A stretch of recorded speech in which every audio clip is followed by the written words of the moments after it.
Le ton ne cesse de monter entre l'Iran et les États-Unis. D'un côté, Téhéran crie vengeance et menace d'une réponse militaire.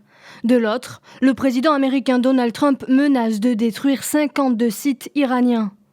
Le président Donald Trump a affirmé ce dimanche que les États-Unis frapperaient l'Iran plus fort qu'il n'a jamais été frappé s'il menait des attaques en représailles à l'assassinat lors d'une frappe américaine du général iranien Qassem Soleimani.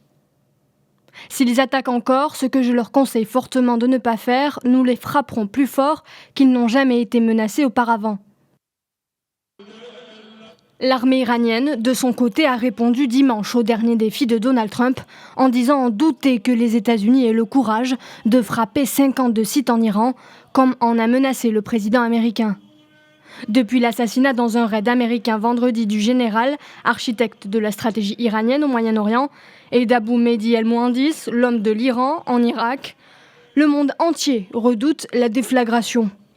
Depuis plus de 2 mois, des dizaines de roquettes se sont abattues sur des zones où se trouvent diplomates et militaires américains.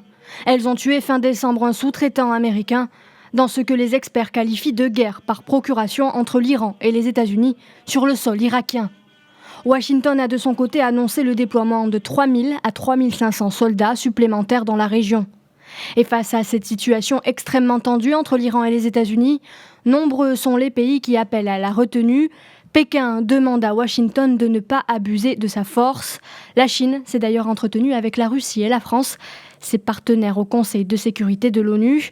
Et Paris et Moscou ont de leur côté invité les pays à ne pas franchir un palier vers l'accroissement des tensions.